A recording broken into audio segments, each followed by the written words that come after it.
പത്തരമാറ്റ് സീരിയലിൻ്റെ പുതിയൊരു വിശേഷങ്ങളിലേക്ക് എല്ലാവർക്കും സ്വാഗതം.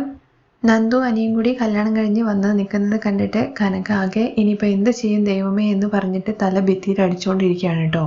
എന്നിട്ട് ഉറക്കത്തുനിന്ന് പെട്ടെന്ന് എണീക്കുന്നതാണ് കാണിക്കുന്നത്. കനക അത് സ്വപ്നം കണ്ടതായിരുന്നു.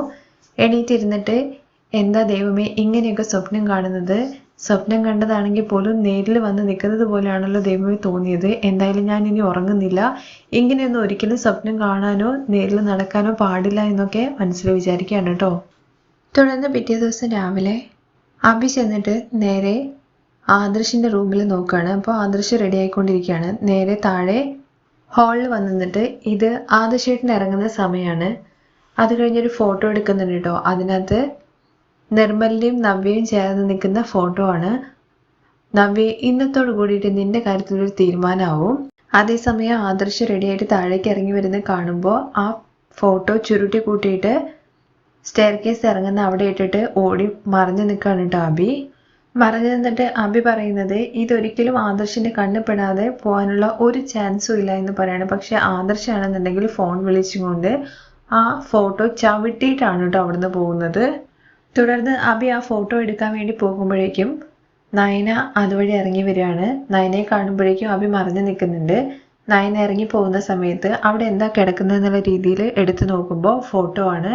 ഈ ഫോട്ടോ ആരിവിടെ കൊണ്ടുപോയിട്ടു എന്നിട്ട് പുറത്തൊക്കെ നോക്കുന്നുണ്ട് ആരെങ്കിലും ഉണ്ടോ എന്നുള്ള കാര്യം.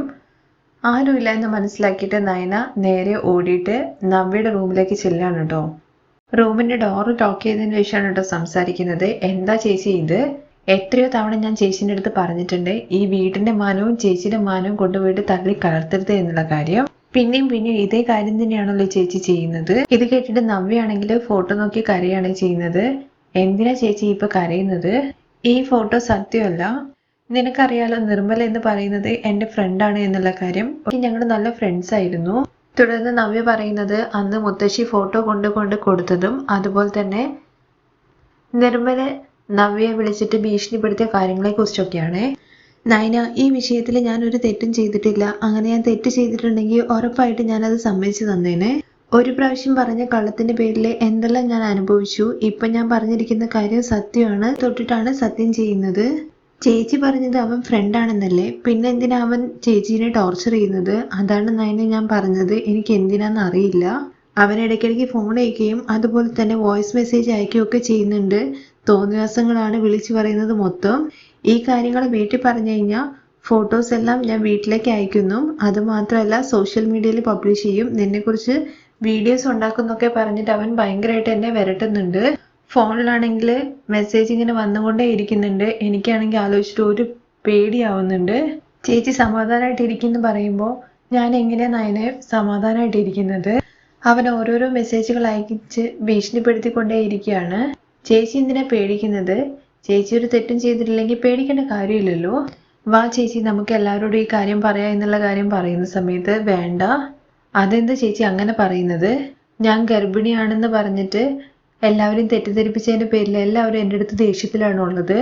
ഈ സമയത്ത് ചെന്നിട്ട് ഈ കാര്യം എല്ലാം തെറ്റാണെന്ന് പറഞ്ഞാൽ പോലും ആരും അത് വിശ്വസിക്കില്ല. ഇതിൻ്റെ പേരിൽ ഈ പ്രശ്നം വലുതായിട്ട് മാറും. ചേച്ചി എന്താ ഇപ്പോഴും ഇങ്ങനെ? ചേച്ചിക്ക് എത്ര പറഞ്ഞു കഴിഞ്ഞാലും മനസ്സിലാവില്ലേ? സത്യം പറയാൻ വേണ്ടിയിട്ട് നമ്മൾ ഭയപ്പെടരുത്. കള്ളം നമ്മളെ നശിപ്പിക്കും. സത്യം എന്നും നമുക്ക് വിജയം മാത്രമേ ഉണ്ടാക്കുകയുള്ളൂ. ഇനിയും ഇങ്ങനെ നടക്കരുത്. ഇതുവരെ ഞാൻ ഇതൊന്നും കണ്ടിട്ടില്ലായിരുന്നെങ്കിൽ ഇനിയും എൻ്റെ അടുത്തുനിന്ന് ഈ കാര്യം ചേച്ചി മറക്കില്ലായിരുന്നോ? ഞാൻ എന്തോ ചെയ്യേണ്ടത് നയനെ? ദയവ് ചെയ്തിട്ട് എങ്ങനെയെങ്കിലും ഈ വിഷയത്തിൽ നിന്ന് എന്നെ ഒന്ന് രക്ഷിക്കേ. ഇനിയെങ്കിലും ചേച്ചി ഞാൻ പറയുന്ന ഒന്ന് കേൾക്ക്. നിർമ്മല ചേച്ചീൻ്റെ ലൈഫിലേക്ക് വന്നിട്ടുണ്ടെങ്കിൽ അതിൽ എന്തോ ഒരു പ്രശ്നമുണ്ട്. ഇനി നിർമ്മല ചേച്ചീനെ ഫോൺ ചെയ്ത് കഴിഞ്ഞാൽ എൻ്റെ അടുത്ത് പറയേ. എന്ത് പ്രശ്നം വന്നു കഴിഞ്ഞാലും നമ്മൾ നേരിടും. ഞാൻ ചേച്ചീനെ സപ്പോർട്ട് ചെയ്യാം. എന്നിട്ട് നയന നവ്യ ആശ്വസിപ്പിക്കുന്നൊക്കെ ഉണ്ട് കേട്ടോ. തുടർന്ന് കാണിക്കുന്നത് നയന ആവശ്യപ്പെടുന്ന പ്രകാരം ആദർശ് വരികയാണ് കേട്ടോ ചെയ്യുന്നത്.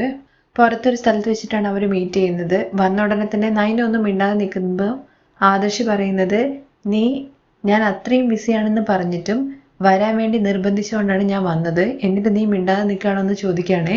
ആദർശേട്ടാ, എനിക്ക് ആദർശേട്ടൻ്റെ ജോലി എടുപ്പിക്കേണ്ടെന്നോ ശല്യം ചെയ്യണമെന്നോ ഒരാഗ്രഹവും ഇല്ല.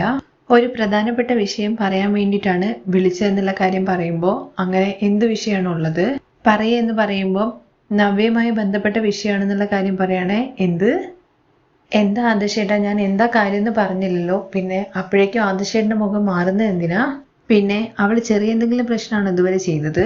എല്ലാരെയും കബളിപ്പിച്ചിട്ട് അവൾ ഇത്രയും പണിയൊക്കെ ഒപ്പിച്ചില്ലേ എന്നുള്ള കാര്യം പറയുമ്പോൾ ദയവ് ചെയ്തിട്ട് സമാധാനത്തോട് കൂടിയിട്ട് ഞാൻ പറയുന്നൊന്ന് കേൾക്കുമെന്ന് ചോദിക്കുകയാണേ.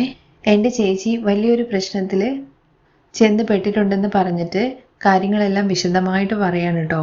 ഇത് കേട്ട ആദർശ് പറയുന്നത്, ചേച്ചി ചെയ്തൊരു വലിയ കള്ളത്തരത്തെ മറയ്ക്കാൻ വേണ്ടിയിട്ട് ഇപ്പം പുതിയൊരു നാടകം ഇറക്കുകയാണോ എന്നുള്ള കാര്യം ചോദിക്കുകയാണേ. അങ്ങനെയല്ല എന്നുള്ള കാര്യം ചോദിക്കുമ്പോൾ എന്താ ആദർശേട്ടാ ഒരു ഇച്ചിരി പോലും മനുഷ്യത്വം ഇല്ലാതെ സംസാരിക്കുന്നത്? ഒരു പെണ്ണും ഇങ്ങനത്തെ കാര്യത്തെ കുറിച്ചിട്ട് ഒരിക്കലും കള്ളം പറയില്ല എന്ന് പറയുമ്പം പറയും. നിന്റെ ചേച്ചി പറയും. ഒരു പെണ്ണും പറയാത്ത ഒരു കള്ളത്തരമാണ് നിന്റെ ചേച്ചി പറഞ്ഞത്, ഗർഭമുണ്ട് എന്നുള്ള കാര്യം. ആ കള്ളം പറഞ്ഞിട്ട് എല്ലാവരും വിശ്വസിപ്പിച്ച് കഴുത്ത് അറുത്ത് ഇത്രയും വലിയൊരു പ്രശ്നങ്ങളൊക്കെ ചെയ്തില്ലേ? അങ്ങനത്തെ ഒരാള് എല്ലാ വിഷയത്തിലും കള്ളം പറയും. ആദർശേട്ടാ ദയവ് ചെയ്തിട്ട് എൻ്റെ ചേച്ചിയെ കുറിച്ചിട്ട് അനാവശ്യം പറയരുത്. എന്താ പറഞ്ഞ നീ എന്ത് ചെയ്യുമെന്ന് ചോദിക്കുകയാണ് ആദർശ്. നിന്റെ അമ്മ അത്രയും വലിയൊരു കള്ളം പറഞ്ഞിട്ട് കല്യാണത്തിന് ഇത്രയും നാടകങ്ങളൊക്കെ കളിച്ചില്ലേ? നിന്റെ ചേച്ചിയെ കാണാതെ പോയി. ചേച്ചിയെ കാണാത്തതിന്റെ പേരിൽ നീ തലമൂടിയിട്ട് മണ്ഡപത്തിൽ വന്നിരുന്നു.